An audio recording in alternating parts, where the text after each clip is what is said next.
Hey guys, and welcome back to the Graded Gem. Today is another trading card talk video, formerly the investment videos, but we've got rid of that side of it a little bit, just to talk more about different sets and things. Today we're talking about Hidden Fates, so I'm Bayset Tom, this is Connor, Grady Groudon, and we've also got Randolph. Let's go. Rap. I don't know whether there's like lag on the stream, that on the delay. Probably like a 2-minute delay. I'm there like, Randolph. But no, so we've got a special guest because we've opened some Hidden Fates packs together, I believe. Yeah, we have, and you guys absolutely destroyed me. Yeah, we won. Yeah. Pretty big. You guys opened Hidden Fates, and I pretty much just watched you open Hidden Fates. So, right, you usually come up with a cool talking point. So give me a cool talking point for Hidden Fates. Right, Hidden Fates Elite Trainer boxes are £200 right now. Oh my. And the tins are £50 right now. So if we'd kept our 50, well, you did the maths earlier, the 50 Elite Trainer boxes we bought and did nothing, we'd have £10,000 worth of Pokemon cards for doing nothing. There we go. That should do for a talking point. That's the video, I think. Just end the video. Yeah. Done. Thanks for watching. No, I'm joking. So, like, if you bought those Hidden Fates and you literally did nothing with them, earned a ton of money, I think we worked out that by opening them and grading them, I think we actually made a little less, didn't we? Yeah, so, I mean, the Charizards helped.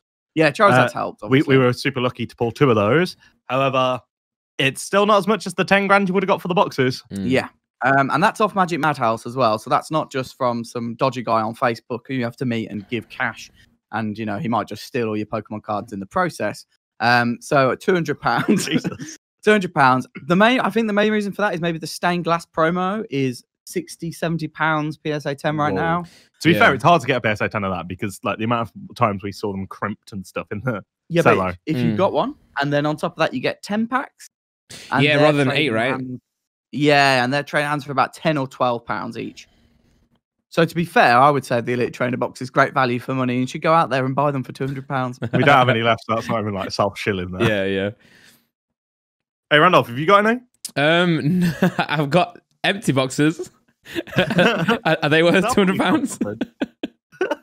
Nah, man, it's crazy. I think I've opened so many Hidden Fates because obviously it's annoying, right? It's like a gift and a curse. The most exciting sets to open are always the ones that are going to be the most expensive ones to keep sealed because that's the whole point, right?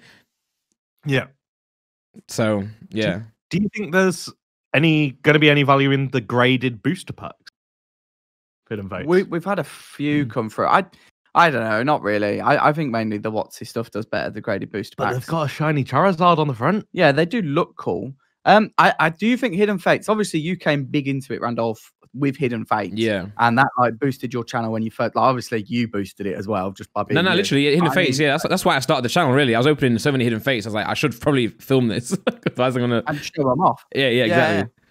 And I think loads of other people coming into the game because of Hidden Fates as well. Do you think like basically because of all the YouTubers coming and actually doing Hidden Fates, that basically pushed the set to new limits? Because we've never ever seen a new modern Pokemon set do this ever. Yeah, like, this is the first time. Exactly. I guess Evolutions has like also did do that, but that was because of it was a reprint, right? It's like this Hidden Fates is probably the first new, even though Hidden Fates is mostly a reprint as well. It's still modern cards, and it's reprinted modern cards that are already out, you know. So I think Hidden Fates definitely came through and enticed a lot more people to get into the community, whether that be YouTubers or just people who just like to consume content and also open packs.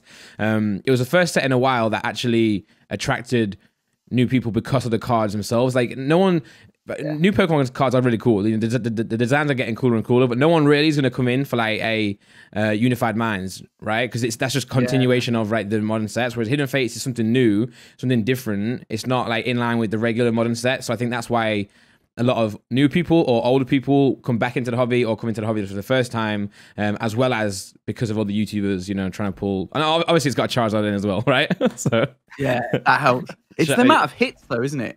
In an Elite Trainer box, like you can get 2 GX full art, and you can get a Shiny Volt normal, and then a Shiny Volt GX behind it. I mean, and like that's exciting, isn't it? That you can get 2 pulls in one pack. Yeah, we loved it, didn't it? Every time we did that. And the fact that it seemed like great value for money at the time, but now because all of them have been opened, it's basically left no sealed product at all. Yeah. And I think you mentioned on your, well, not the podcast, but the talk we did about Hidden Fates being reprinted. Well, if the prices are that high, surely they can't have been. Exactly, yeah. No, Oh, one of you two now. Go for it. Well, yeah, this is this discussion we have, and it's definitely a good one for this video as well. It's like, number one, has it been reprinted? And number two, will it be reprinted? Because obviously, most modern sets that are in standard, you know, so that are made for competitive play will be reprinted because, you know, Pokemon can't restrict cards that people need, right? And they've even released these new Battle League promo sets that literally gives you Reshiram, Charizard, and Pikachu Zekrom so that people can put these in their decks more. Hidden Fates wasn't really a set that was built for competitive play, right? It was a mini set, and it wasn't in line with the regular set. So therefore, like, that may be a reason as to why it won't be reprinted and why it maybe hasn't been reprinted. But Tom, you think it has been reprinted, right? I think there was either a reprint or a delayed kind of release in America due to like COVID and everything, because so much more product hit the market about 2-3 weeks ago in America. Obviously, nothing's landed over here in Europe, so we've got no more. Yeah. But there seems to have been like a massive amount of cards just appear from nowhere in America. Yeah. But again, it could just been someone hoarding them until the prices went up. Yeah. Yeah, I mean, the prices definitely bring out people's sealed products. Yeah. Like, there's no point showing off 100 Hidden Fates tins if they're worth £10 each, but there is a point in showing them off if they're worth 50. That's true. Like, oh, look at how good I am. I've made this such a great decision to keep all these tins sealed. I think the other thing is with Hidden Fates is I think it basically personified the whole of the Sun and Moon era. Yeah. Yeah. I think everyone enjoyed that. Like you said, they dipped in and out of sets. Like Unified Minds, we didn't get, but we did get what Tom remembers. Got better. We got Lost Thunder, Celestial Storm, Dragon Age 2. So we got all of those sets in, but we didn't get every set. We didn't get any of the tag team sets. None of the tag teams because I stupidly thought it wasn't going to do as well. That was very dumb. They banged. You mean the Reshiram and Charizard, the Charizard and Breaks and the Pikachu and Zekrom? Yeah. That is probably the most successful year ever for Pokemon, and my stupid brain went, no, I don't think they're going to do that well. Brilliant. But like, I think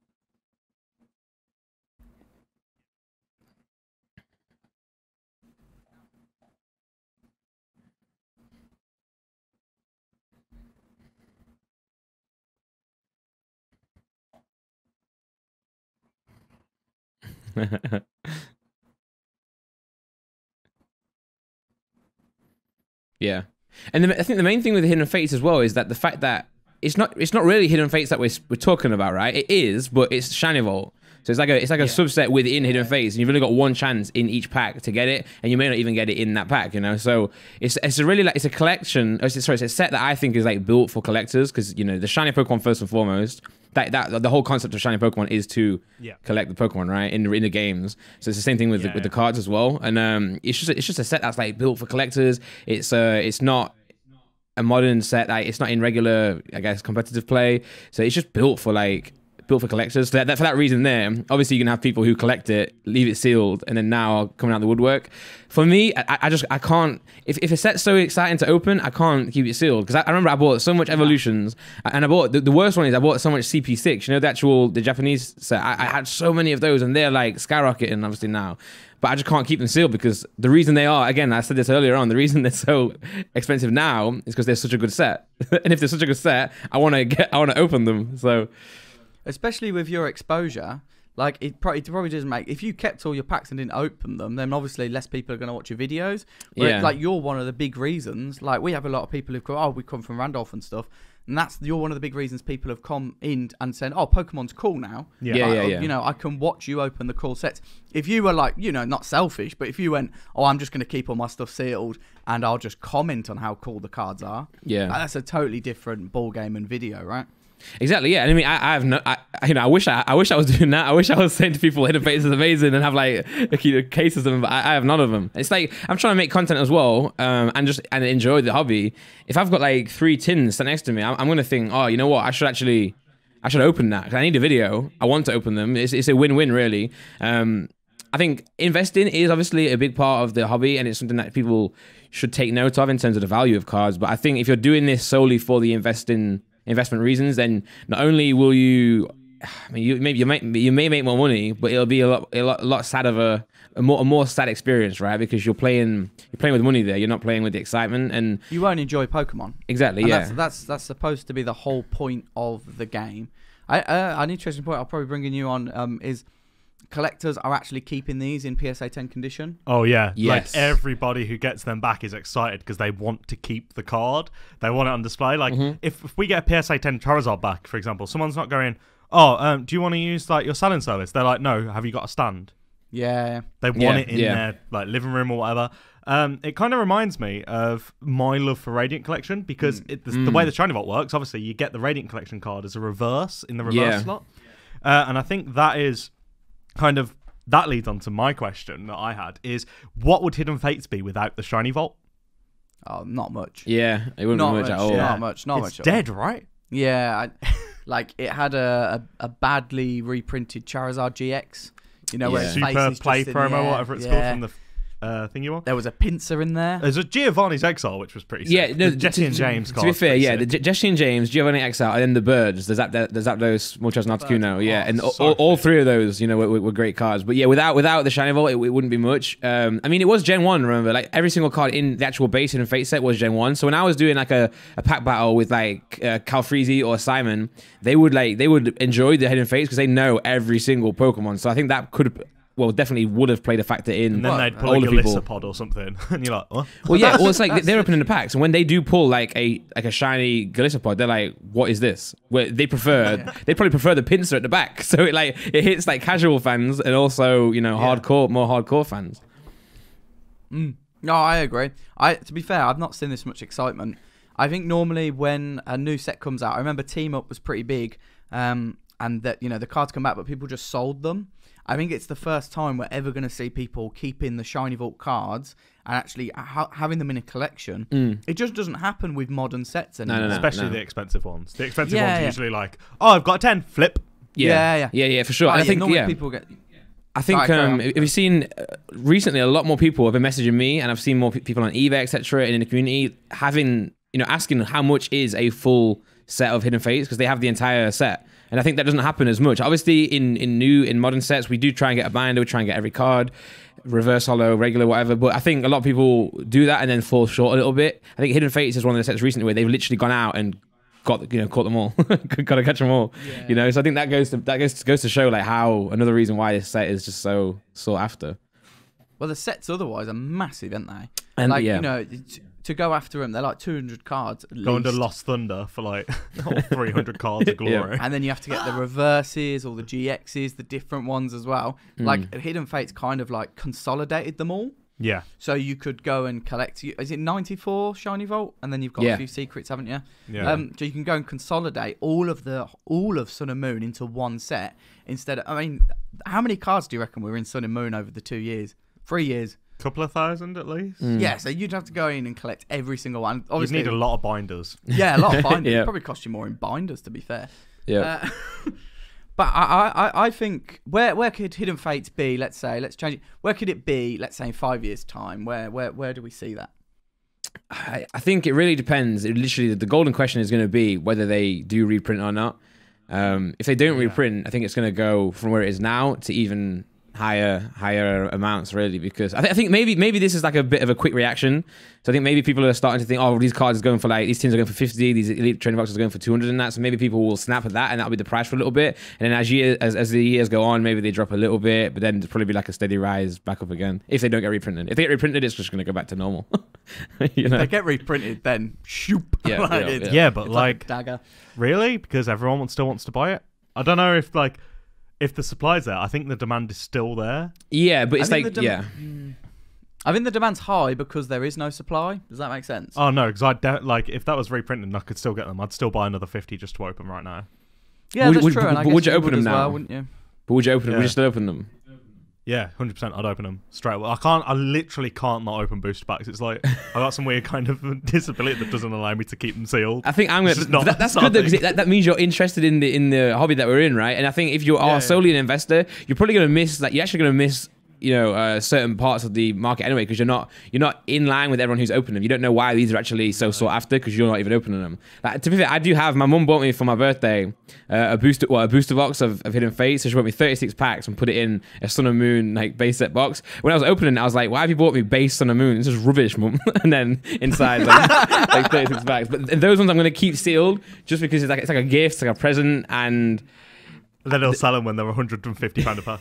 Well, yeah, I'll wait for that moment, then I'll do like an insane YouTube video. You know, I found like 36 packs. You know, but I don't know. This set's just it's so good in it. It's just such a good set, man. Where do you think the Charizard's going to go in price? Because obviously the first ever BGS Black Label sold for like 10k because someone was mental. Yeah. Do you think it's ever going to hit like the multiple thousands again? Yeah, it's already at 900. BGS Black Labels are supposed to be difficult to get. Yeah. Like, and then didn't everyone submit their Charizard GXs and then 10 came back the next day? Yeah. So, and I feel sorry for that guy. Like, that must hurt so bad. And If you've got 10 grand spent on a Charizard, do not feel bad. Like, they don't care about that 10 grand. If you're spending 10 grand on a brand new Charizard, they don't care about 10 grand. I think I heard stories as well of that same guy. He was buying them all. So he would buy that one for 10k. He would buy another one for 3k, 4k. I think he was buying them out, thinking there'd be a short supply. And then I'm pretty sure there's hundreds now, right? BGS Black Labels. He's like decorated a wall of them. He don't care about money. I guess everyone he buys less than 10k is bringing down his average price. Yeah. True, yeah. But I mean, I'd imagine to make a profit, he probably would have to sell them all at like 5. Yeah, probably. There's definitely a chance they're going to hit them in a few years though, if they don't reprint. That card is loved, man. Even the PSA 10 is selling now for like double what it was selling for 2 weeks ago. Wow. Yeah. Don't you know it? Yeah, don't know it. I got rid of mine. I still have mine ready to send to you guys, but I think it's the 9. The Centuring's really bad. To be fair, in Hidden Fates, a lot of Centuring wasn't great, you know, in the actual shiny cards. No, 100%. I got loads of Onyx and Pinsir GXs, PSA 8, because like they're perfect, but they're the off center. So then I went on eBay and sold them all for like 12 quid each, and they all went in about 10 seconds. But like I wonder if it is like you said how your the YouTube mates came in to see the Gen 1 cards. Like if we take that as a general population, so forget about them. Do you think it's like no offense, but I get you. But if you think that generation of people, so like our age, who haven't been that involved in Pokemon, but then they've seen this cool Gen 1 set come out, do you think they've all come back in droves? And they've definitely stayed because we're seeing a massive increase in demand for Pokemon cards just in general. Yeah. I think for sure. I think the issue is not with like modern cards these days. Because I see a lot of like again old school collectors are always trying to like dismiss modern. They're always trying to like have a go at people for investing in modern, you know, blah blah blah. When really like I think it's fine for someone to want to collect modern and maybe hold it to see if it will go up. That's part of the game. That's why we enjoy it. Not everyone can afford the old WotC card, so it's nice to see new people, you know, taking a care in modern. But the issue is not with that, with the quality of modern cards. Like Sword and Shield is amazing. The quality and the illustration are amazing. Most of Sun and Moon as well has been fantastic. I think the issue is with people, no one's going to go in and pick up a Unified Minds booster box maybe. They'll go into Tesco, maybe buy a couple of packs or wherever they can get some, just for the fun of opening Pokemon cards. But then they'll probably dismiss it because it's not Gen 1. I think sets like Hidden Fates bring in these older or newer collectors because of Gen 1, because of that factor. And then they'll stay then for the next Unified, you know, then they'll hear about, oh, Darkness Ablaze is coming out in 3 months. I'll get that set because I've enjoyed Hidden Fates. So I think it's great that we have these sets to bring people in. And then I think when they're in, they definitely will stay because modern's great, really. I don't really like this whole like, oh, modern's so, you know, maybe from investment points it's not as good, but it's so fun to open. And at the end of the day, without cards being so fun to open, we would never have WotC anyway. Like that wouldn't even be a thing because that's why we like that whole era, because we were opening it as kids. So now you got to give room to the new kids and the old kids like us who still want to enjoy the new sets, you know. So I think definitely to answer your question, Hidden Fates does, you know, pull people in, but I think they do stay for the new sets still, you know. I think they definitely are. I think you're right. I think Sun and Moon was such a step up. From was it XY? It was such a step up. Like it had so. Apart from Evolutions. Yeah, but I mean, that was just a reprint. But I mean, in terms of like, we moan about hypers sometimes, but like hypers, it was such a good concept in the fact that it's hyper rare. Like just by something being rare means you want to get it. The full arts are mainly beautiful, apart from that disgusting Entei GX. But I mean, in the main, there's some beautiful, beautiful full art. Do you remember how good the original base set Sun and Moon Hypers looked as well? The pattern on those rainbow rares was so sick. We see them come through the service every so often. I'm like, damn, they're still good. Yeah, they're still good. For sure. I think they did miss a few, like you say, the Entei, and there's a certain cards that do look awful, but I think they're learning, they're getting better. I think one issue that you get a lot of old school collectors that they complain about is the hollows. They're like, oh, the hollows used to be so much better in my day, but like in their day, you didn't have like a shiny Charizard like full art, you know. So hollows are worse now. I do admit, I don't enjoy the pattern as much as the Galaxy pattern. That's always going to be the classic. But you know, instead of having hollows, we have like full arts, we have half arts, you have these like, you know, hypers. So I think it's just, and obviously if Pokemon stayed with just the same, if Wizards of the Coast sets or designs were still here today, well, no one would care. Yeah, it'd be awful. Like, cause it's just, there's no progression, you know.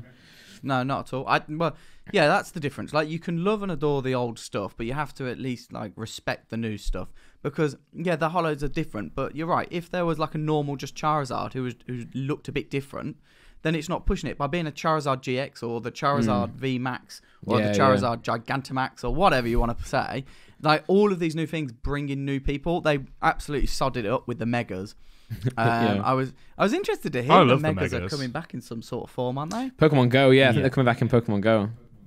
Which I found a bit odd, because I thought with Sword and Shield out, they would have gone with the Gigantamax thing. Yeah, I think a lot of people just like, I think Pokemon Go is working so far behind. I think it's still Pokemon, but it's a complete different game as well, isn't it? You have so many people who play Pokemon Go that don't even play any of the main series games. Obviously, some people came across, but it's this whole thing now. I was searching up a move the other day for the DLC, and I was reading this wiki, and I was like, it said, oh, this certain move is a charge move. I'm like, what the hell's a charge move? And then I realized I was on Pokemon Go wiki. I'm like, what the hell's this? Like, get me off. You know, I do enjoy Pokemon Go still, but yeah, like it's just a different. Pokemon Go sick. So I think that they must have the old designers and the old Pokemon card makers from 5 years ago.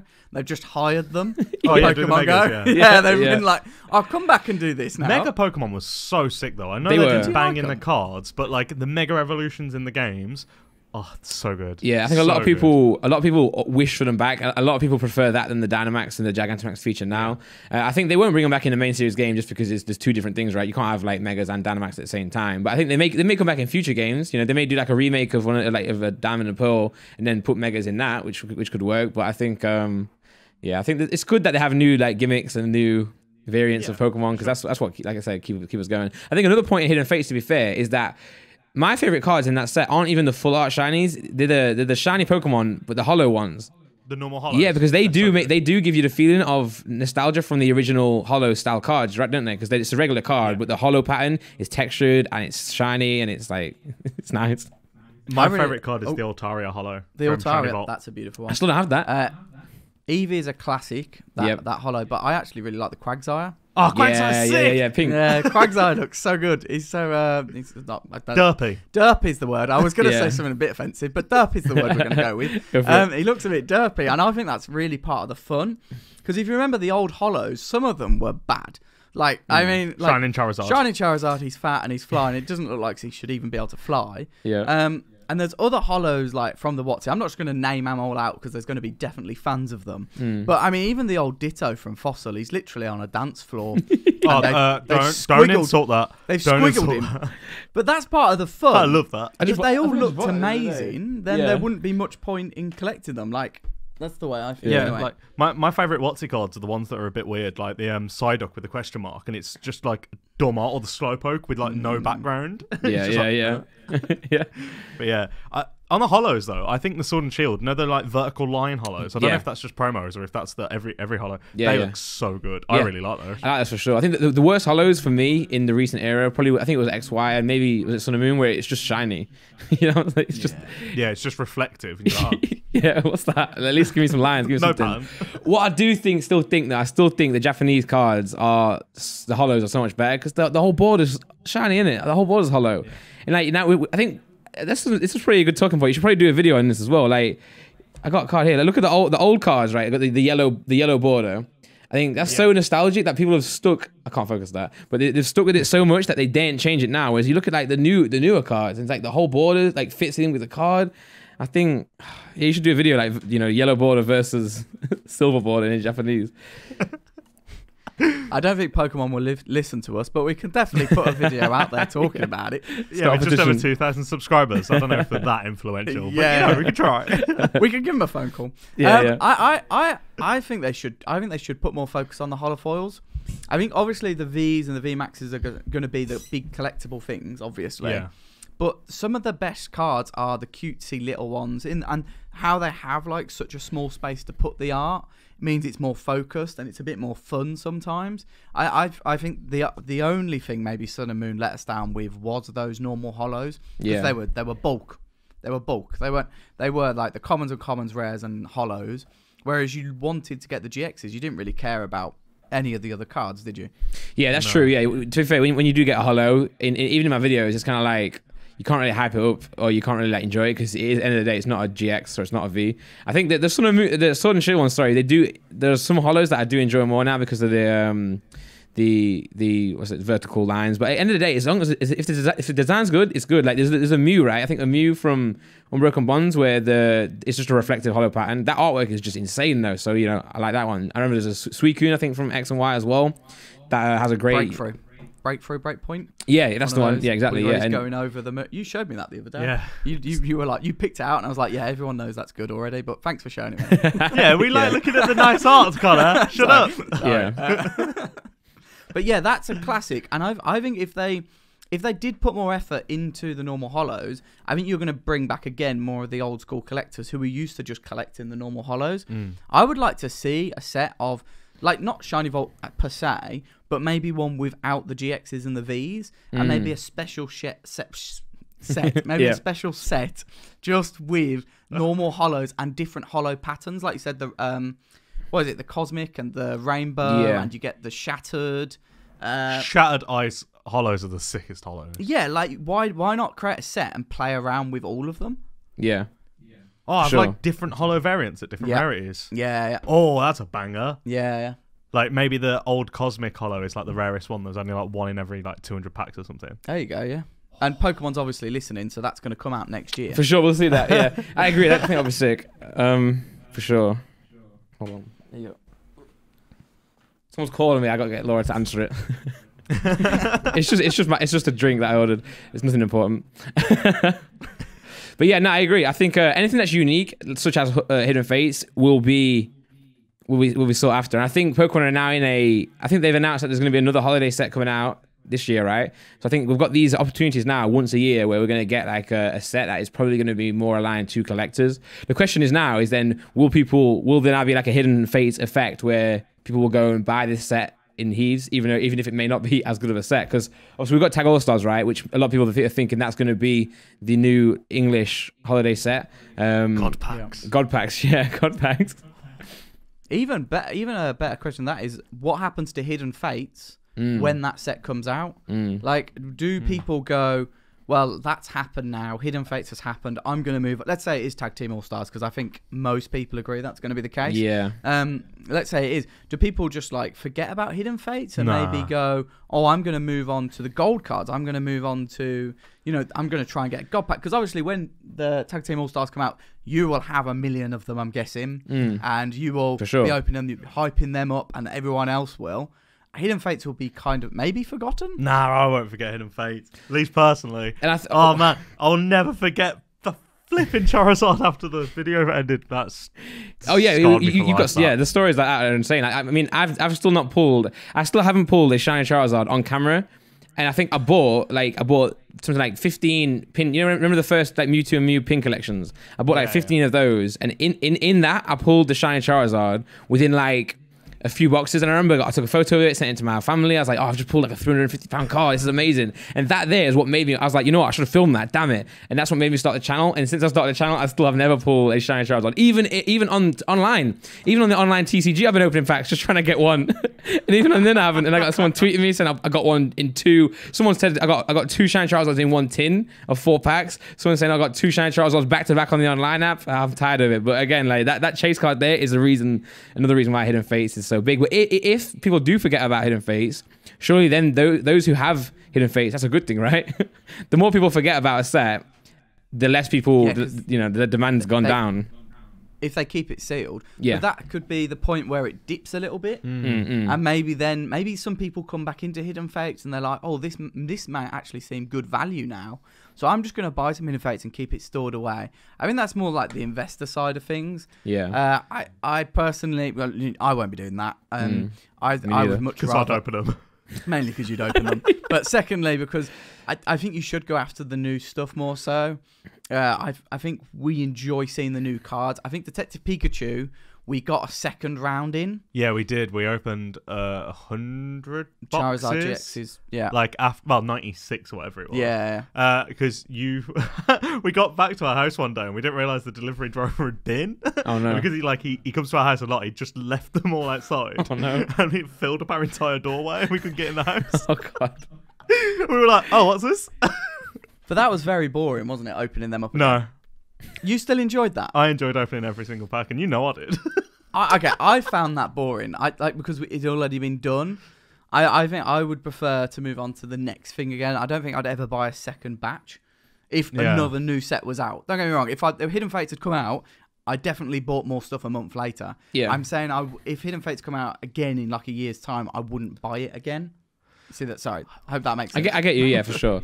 I would as well. But I think, just to open it, I think the danger is, and anyone watching this now, obviously, if you're looking at anyone who trying to teach you investing or teaching you any markets, how to make money, blah blah blah, they'll always tell you, same with stocks, buy low, sell high, and that's the golden rule. And I think people still don't do that. So now people are looking at these go up in price, and people will buy them and think they'll go from £200 for an Elite Trainer box to £300, £400 in the future. And obviously that could be the case. And I can't tell you to not buy them, because then if they do that, I'm gonna look like an idiot. But what you can say is like these boxes were originally £30, £40, whatever. So and they're now 200. That's not the price that they came out in. So if you buy them at 200, you're already buying them at a point where they're at the highest ever. So they can go up for sure, but they can also go down. And as soon as Pokemon reprint them, if they reprint them, it just goes to zero. Because then I can now go to a supplier and buy them for literally cost price. They don't sell you at a high rate. They'll sell you at whatever the actual cost is that they set it at, which is low. So it's dangerous. That's a good point on like Pokemon overall, though, isn't it? No one knows what's low. Yeah. I don't think anyone buying either sealed product, PSA graded product, singles. No, everyone, when they think they buy it, they think they're getting a great deal. No one's buying a Pokemon card going, oh, I can't wait to get this card and for it to devalue by $2,000, or I can't wait to buy this sealed booster box and for it to devalue. Like everyone. I don't know about that with the booster boxes, the old sealed booster boxes. I think people know if they open it, all their value's gone. Yeah, but people aren't. So if you bought it to intending to keep, like you're not buying it to be like, oh, I can't wait to lose. Like, you expect it to at least stay at the value, and the fact is you now own it, so therefore you have like, oh, look, I own it. But you always expect it to go up. I think Pokemon collectors do always expect things to go up. So they always expect the price they buy at to be the lowest price. Pokemon's, especially in the last 4 years, if you've been in the Pokemon game, you've won. You have never lost. Pokemon's never lost at this moment. Yeah. So what happens when people do start losing? Yeah. No idea. That I think that's a whole nother video in itself, to be fair. Yeah, and I think it may happen soon. I think a lot of people are going to start. Well, I think the price the price has to drop a little bit. I think what's happened in recent weeks is ridiculous. Like these cards are going up and up and up, and it's only because like eBay sold listings. Like as soon as one on auction goes for a natural price again, the next one will shoot down again. I think the community is so small, but also so not big at the same time. I'm not sure the right word. It's so concentrated. Yeah, exactly. Yeah, as soon as. It's like eBay is God right now, isn't it? eBay is literally the price. The eBay, whatever eBay says, and that's why people shill bid so much, because if they've got a card and they can prove that another card sold for £600 at this point, and they have that card and they've shill bidded it, they can say, oh, the last one sold at £600, let's sell it for this now. Blastoise. Yeah, and I think that's the Blastoise sold listings that I'm going after was like $250, but then a PSA 9 sold for $250. So I was in negotiations with this guy to buy the card for $400, $150 more than the last sold one. But then he was like, well, now it's worth $800. And it's not his fault. No, he just wants to get the best. Yeah, he just wants to get the best price. If it was the other way around, I'd be like, no, I'm not selling you for this either. It's just the fact is, if it can't continually go up, can it? Like, no. It can't. That's just defying markets, investments, like everything. Sports cards did it though. Unless this is the leap into sports card territory. It could, the trouble is now is that then you'll get a flipper as well. You'll get a flipper who, so say you've got a card that goes, it's got, like you say, gone from 200. Maybe you're talking about 400 pricing because you maybe agree that it's gone up a little bit. I want this card, but then one sells for 800 on eBay, whether it's a shill or not. The next person who's flipping, who doesn't know anything about Pokemon, he'll buy that card at 800 because all he sees is stats and he doesn't know anything about Blastoise, doesn't know why it's a thing. He'll go and be like, oh, 800. And as soon as he buys that and another flipper buys it, that is now cemented as the price. And it's only when, like I said in a minute, it's only when someone buys it for less on eBay that it'll start to trickle down a little bit. But it's such it's the uncharted waters. It's the only market where one sale of one product increases the price of every other product. Yeah. Like, could you imagine if cars sold that way? So, you know, you went to go and buy a car. Oh, sorry, someone sold one in Worcester for $2,000 more. So now you're going to have to pay me $2,000. What are you talking about? It was listed for this price. Like, it's the only market I know of. Yeah. I've never been to any other, buying anything where, oh, the last one sold for this, so now this is the market price. Yeah, it's very much a collectibles thing, isn't it? Yeah. If you compare that to, like, investors are definitely doing that as well. Like, in my opinion, I think the way you said it there, like, people are doing it with the Charizards now, I think, because that Charizard, the PSA 10, sold for 500. Was it? But all you need to do, if you've got one of those PSA 10s, buy a PSA 9 for 400. Like, and then you can go, great, I can now demand $1,000 for my PSA 10. Yeah. That's all you got to do. Like, at the moment, to kind of make some money off your cards, is buy one at a lower grade at a higher price. Yeah. And all of a sudden, yours is now super expensive. The it's exponential. It's not a linear curve for the prices. Yeah. So the higher the grade, the more expensive the price in comparison. So people are making money that way for sure. And obviously, you've got Pokemon Price now, which is a great tool, by the way, for those watching who haven't checked it out. The issue with Pokemon Prices, though, is that people won't delve into that, and they won't then look at all the other ones that are sold on an average basis. So they'll click, go on PokemonPrice.com, they'll type in PSA 10 Espeon, say, and they'll see it. It'll say like it's $12,000, right? The issue is you click into that, one's gone for $12,000, and like the last 10 under that have gone for like 1, 2, 1, 2, and that right there is either an one anomaly or it's a shield listing, and now that is the price.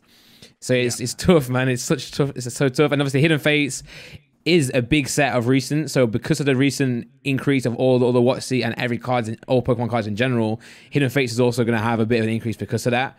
And it's whether it will stay there or not. The thing is, what I'll say is as well, anyone who's collecting Pokemon cards, anyone who's buying WotC stuff, I think it's safe to say that you're safe in terms of the popularity of these cards, because Pokemon is at its biggest it's ever been, and there's no sign of slowing down. Like even the recent Pokemon Presents live stream or announcement they made, they've got like Pokemon Smile, Pokemon Cafe Mix, like all this stuff. They've got Pokemon Sword and Shield, Pokemon Go, Let's Go, Pokemon Snap. Let's go. It's Pokemon Snap. They've got so much things, and they're not slowing down. And if anything, they're getting faster and they're getting bigger. And it's just they will never. Why would they stop? Everyone's always like, oh, what if Pokemon, is not a thing anymore in 10 years? I'm like, what person out there who owning like a multi-billion company will be like, nah, I've had enough now. Yeah, it's a media franchise worth $100 billion. Yeah. Don't think it's going anywhere. Yeah. How would you correlate then? Yeah. Obviously, Pokemon's getting to its biggest it's ever been now. Yeah. Do you think Hidden Fates helped? Like, I know it's only a TCG set, and sure, that's not the same as the games and all the revenue that the movies and stuff bring in. But is it not the same as the games? Is Hidden Fates not as big as a game release? I would say it is. Usually a TCG expansion Normally wouldn't it's be. not, but I would say it has been Yeah. on the effect on the general Pokemon brand. I think a lot of people know what Hidden Fates is, even if you're not in the circle of the TCG. Yeah, 100%. That's what I was that's how I think. I was like, Hidden Fates brought so many people in. We've saw so many people on the Facebook, even on our live streams, go, oh, I started collecting some Hidden Fates packs, and now I've watched your guys' channel, and I've watched other people play the games now and stuff, and it's brought me back in. And I'm like, wow, Hidden Fates did bits. Yeah, it's the amount of content out there as well. That's what it is. Like it's huge. Like you can literally go from the day you wake up, the hour you wake up to the hour you go to sleep, and there's just new content, whether it be games, TCG, anything realistically. That's all I could think of at the top of my stupid head. Yeah. Or just general chit chat like we're doing now. The content is there from YouTube creators, from Instagrammers, from all that stuff. Live streams, from Twitch live streams and stuff. to keep you happy from the hour you wake up to the hour you go to sleep. And I don't know, and it's new content as well. What other sort of content creation is there that does that? Exactly. If you want to go see some awesome live stream content, make sure to go follow Randolph on Twitch as well, because he streams a lot of the new. Is it Armor? Isle of Armor? Isle of Armor, yeah. It's really good, Yeah. man. I'm really enjoying it. It's really good. We haven't started playing it yet. We haven't even finished the base game yet, to be fair. Yeah, But yeah, make sure to go follow Randolph. Amazing content over there. But yeah, like there's so much. There's so much. Yeah, there is. Yeah, and Rod, you're a big part of that. To be fair, Well, we're watching your videos, so yeah. Yeah, but even for me, like even Hidden Fates as a set was better in terms of like even viewership. You know, those videos would be so easy. You do open like 12 packs of Hidden Fates and the video will be done. Next day, do another one. And then now we're opening like a Cosmic Eclipse, Rebel Clash, etc. Like these sets they're still good to open. I mean, I think the Sword and Shield definitely helping with the gold card aspect, but still like. You know, I wish I could literally open nothing but Hidden Fates for the rest of my life. I think it would still get views every single day, no matter what. You know, and obviously it was cheaper in a sense because, you know, instead of opening like a booster box, 90 quid or whatever, I can now open maybe 3 tins. You know, £45 maybe, and only open 12 packs or only open So I think it was just such a content. It was built for content. Still get views now? Yeah, for sure. Yeah. So people are still coming back to your channel and they're just going for the Hidden Fates. They're directing there. Yep. That's where their focus is. And the good thing is I think one thing that was smart I didn't do it on purpose, but one thing that was smart is that for my pack battles I did Hidden Fates and I would use the same concept each time. So it's like 3 tins, like 6 packs each, and then whoever wins out of that, and that was the format every time I would do like a pack battle. Same thing that we do with you guys, you know, that's the format. And then Laura found 3 at Tesco the other day. We did the same thing, you know, those 3 now. And if you did a pack battle with Rebel Clash, it wouldn't feel the same. It would be decent still, but it wouldn't be the same because it doesn't have that. Well, like you mentioned at the start of this video, it didn't have the pulls first and foremost. That you can open 6 packs, get like 8 hits, you know, with the GXs and the hollows and everything else. So I think it was such a good set for content. It was such a good set for openers. People opening it. It's a great set all around. And I do hope they continue it with the next holiday set. I hope it still has that an aspect. One thing about Hidden Fates is that we probably should have mentioned in this video. It's a bit late to do it now though. Is the fact that remember the Shiny GX Japanese set. Like that was absolutely Ultra Shiny GX. That's the one. That was sending in like Japan into hysteria, right? They limited the boxes. It was like mass like stampedes of people trying to get into shops. I think that probably did have a big effect on like the hype with Hidden Fates. Like obviously we're not seeing. So the trend moved over. Yeah, so because of the hype in Japan, just simply because Japanese people had the hype, we then bought into the same hype. Yeah, well, Japanese people are usually quite reserved, and it turned them into all like Black Friday hood rats. Like everyone was just punching each other for sets and stuff, man. Like it was the fighting over the toilet paper scenarios. It was that, but for Ultra Shiny GX. And like, I think people were losing their minds. I think even now in Japan, you can't buy more than like 1 or 3 boxes. I think there's a limit on how much you can order because of that Ultra Shiny GX. That has literally changed like Pokemon. Like even now, when I'm trying to pre-order my new Japanese sets, I can only get 3. So I have to pre-order 3. And then I can buy like 10, 15 when the resellers get it. So like it's annoying. I'm trying to get some for my shop. All I can buy is 3. So annoying. and then the days after you can get more. So you know it's. Do you think that could ever happen in Europe, in the US, where they literally limit the amount of like if it becomes too big, like especially... It already happened. The Pokemon Center when they opened in London. Yeah, we were open for like 2 days, before they was like, do you know what? Limit everything to 1 item per person and 5 items total. That's true, yeah, because even when we turned up, that was the first day. Yeah, you could still only buy 1 thing of each. Yeah, and then they limited to how many items you could buy in total. Yeah.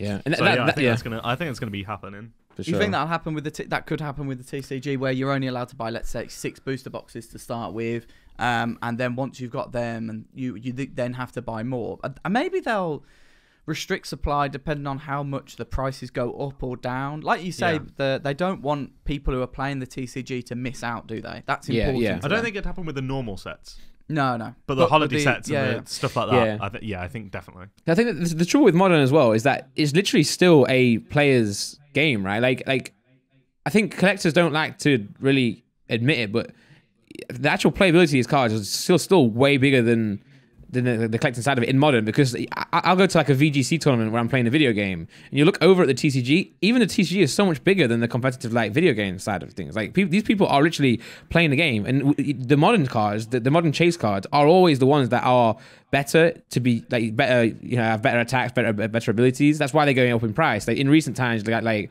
there's like a Eldegoss card that is like one of the most expensive V cards, and that's just because of how playable it is. So I think that's the thing that you always have to remember. And then again, Hidden Fates, you know, not many people are going to be taking these cards into competitive unless one of the cards that they're reprinting is legal, and then they will then take that one more because they can like flex with like a shiny Charizard, for example, you know. So I think they're bling players, right? Yeah. That's what the game's about. Everyone loves the bling in the modern set. So if you can get a card that is playable but also like you can flex with it, then it's a win-win really. So that all plays factors. The idea of all these TCG players turning up and like they've got all these cards and they're just like bling bling and they're literally, just showing off, fanning themselves. Yeah. Well, that's what. So one of our friends, Omnipoke, he's one of the commentators for Worlds and stuff like that, and he was telling us that like most people just turn up with half arts and stuff if they're using GXs, but every so often you'll just get the one who comes in with like secret rares, and he's like, "Look at me, dude!" And he's just got like rainbow rares. He's like killing it. That's definitely that's what I would try to do, but sometimes you can go too far in where like it actually backfires and you look like a complete dick. Well, to be fair, you're a rapper. You need to go in like a gold chain, like big dollar sign on it. I want to do a music video at some point where I've got like a PSA 10 Charizard around my neck, but the issue is now is like you can't do that. I can't 75 get like grand. Yeah, so now I have to get like a PSA 8 Charizard. Just tip X over it, man. Yeah, literally CGI it, yeah. But I mean, yeah, this is like a different conversation now. But I think the WotC collectors. I think do you think is there ever gonna be a point where they literally get left behind in their own, not bubble, I don't want to use the term bubble, but in their own like loop, because for example the cards are going up and up and up and up, right? No one new will be able to ever afford them other than other collectors in that area. So I think there may there may be a point where where WotC is here. And then say if a new Charizard comes out, or a new say Dragonite, for example. Dragonite's a Pokemon that a lot of people love, right? Say they want to get like one of the old WotC Dragonite. Say if Pokemon release a new Dragonite that is like a new sought after card. Do you think really someone who enjoys the hobby, enjoys Pokemon, is really going to go and spend like £5,000 on this first edition Dragonite, or will they go and spend like £200-300, which is still a lot of money, on this new Dragonite? And then maybe one day we'll see, maybe sets like Hidden Fates will cause like a gap between. And now we're talking about WotC. Maybe in 20 years they're going to be talking about Hidden Fates as being the WotC era, and then there'll be another one. And I think that's probably will start to happen. And then you'll get sets like, I don't know, Celestial Storm. Really, to be fair, that is such an interesting point. Is that a video idea? That is definitely, because for sure, it's such an interesting point, because where do the WotC collectors go from this point? Yeah, like I can't go out and buy these new, and I can't add to my WotC first edition collection. I've got it, and I can either one decide to sell it or two decide to keep it. That's all I can do. Even if you like won the lottery though, and you could buy all of WotC, that's it. You're done. Yeah. As a WotC collector, even if you complete it, what do you do then? There's not new WotC cards coming out. No, that's it. I think it'd be really interesting to see, because the thing is with the WotC first editions as well, in general, I know most people who have them. Like I could if you gave me an unlimited budget, I'd know who to message. Yeah, you know, and that as that bubble gets smaller and smaller and more of those bubbles have a bigger collection of WotC, and you know, why would the new people be interested in WotC? Yeah, it's not obtainable. It's the reason I think Neo Genesis, when we did one of our videos that banged, we mentioned how Neo Genesis is a sick set, but the reason why I never went after it and a lot of other WotC collectors didn't is because it wasn't obtainable. Yeah. So therefore, it just got for a lot of collectors, it got left behind. Well, there's a reason I don't collect WotC. Yeah. Well, it's finance. Like I'm not gonna spend 100 grand collecting 3 sets. Yeah. It's not gonna happen. Yeah, and then that'll keep happening, right? Until you get to a point where no one's gonna. I think no new collector is gonna want to go back that far. Like I think now you're gonna find new collectors coming from Hidden Fates saying they're like, oh, I want to go buy this, because Pokemon's it's a everlasting thing, right?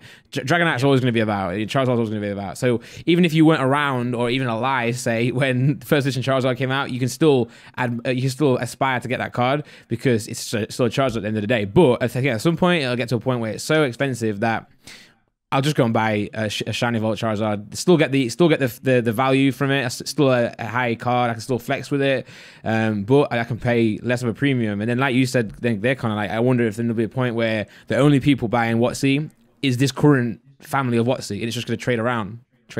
Yeah, it could be the case. And the thing is, the prices are never going to drop ridiculously because you know, like, I know the value. Like and a lot of the other collectors know the value. If the prices drop ridiculously, you can get one. Collectors like me are there to grab it. yeah. And then it's there, and that's it. Like you're not going to find, unless you know millionaires come into the game, which it is required now to come into the game because it is a bit ridiculous, to be fair. Just get some like crazy YouTuber just come in and buy everyone's WotC sets, and you're like, oh.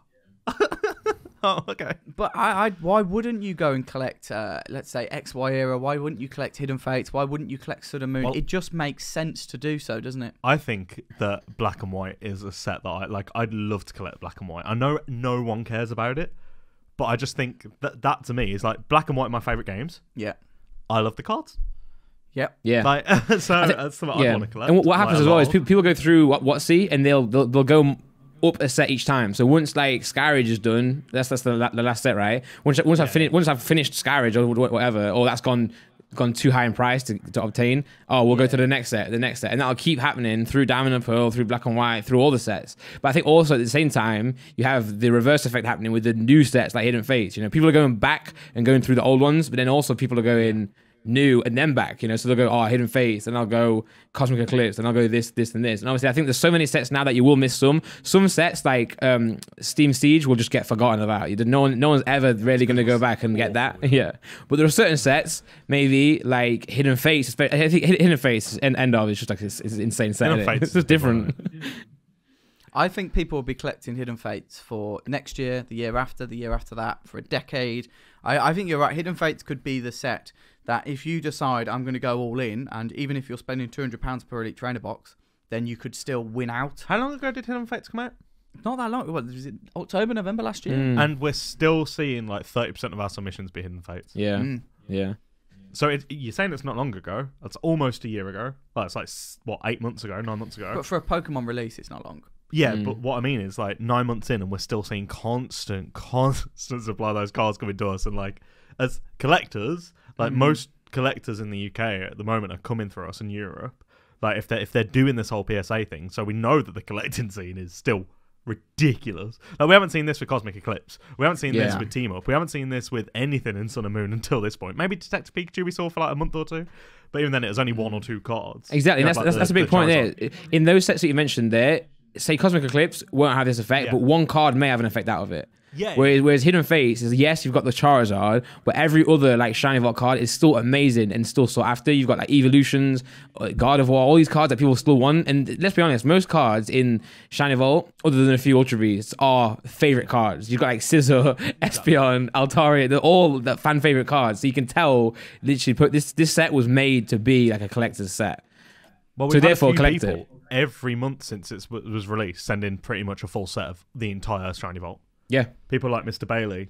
Yeah. He's submits like 100 cards pretty much every month, the entire Shiny Vault. Yeah, and I remember saying to you guys, I remember my first goal when I was opening these cards was to get a full set of PSA 10, 94 Shiny Vault cards. And then after a while, I was like, you know what? That's dumb, man. Like, it's modern set. It's not going to be worth much in the future. I was like, I don't want to do that. I'll just send a few of them in. And now I'm like, wait, that was definitely a really good idea. Do that, you know? So now I'll go back. And one thing I want to do in the future is every time I get a set like Hidden Fates or any set even, I want to try and keep some percentage of it sealed. And not even to try and make money on it, but just to make sure that if we're at this stage now, I can open them, you know, I can then sell them on. You know, I've got something sealed, put it on my shelf and forget about it because you can't lose though, can you? If you keep a few, no, exactly. If you kept 10 Elite Trainer boxes now, you could do a massive video on your Pokemon Randolph. Like that, you could have Hidden Fates week. Yeah, and every one of those videos would bang. Yeah, for sure. So it's definitely a lesson to be learned. There's always a lesson to be learned in Pokemon, in everything. You know, we're always making mistakes. We always wish we didn't sell this card. I've been selling cards like mad. I've been selling Hidden Fates, Shiny Vault cards ungraded like crazy. If I've got it in my collection, I'm like, I'll sell it. But then I forget the fact that it's maybe an investment. You should probably keep that in 3 months. It'll be higher. But I'm just thinking, you know, there's always a collector in me that, you know, I've got Shiny Charizard. Why do I need 2? But sometimes you need 2. No, that's totally true. Why would you need to? Because you're just collecting the set, which you only need one. Yeah. Like, you're not looking to invest in it. Okay, guys, so we've chatted a lot about Hidden Fates in this episode. We've also chatted about pretty much everything else. We can't help it. When we're on a video with Randolph, we go off topic a lot, don't we? Yeah, we go off topic a lot. We definitely got to do more podcast episodes, you know, like even if we do just the three of us always, because we do these videos it's talking about Hidden Fates, and it gets onto everything else. So we should definitely like come on more and do like certain topics, you know. I liked how we all tried in the first 20 minutes to go and Hidden Fates. We've been like, oh, and this relates to Hidden Fates somehow. And we're like, no, it doesn't really. Like, we'd go totally off topic and then run off and be like, yeah, but Hidden Fates. Literally, yeah. But what we'll do is we'll leave it there for now. Yeah. And we'll make sure we do another video of Randolph soon. Make sure to go check out Randolph's channel if you haven't already. I bet you have. But if you haven't already, go do that. Randolph Pokemon. And yeah, that's it from Base at Tom, Graded Groudon, Randolph, and we'll see you next time. In a bit. Bye-bye. Peace.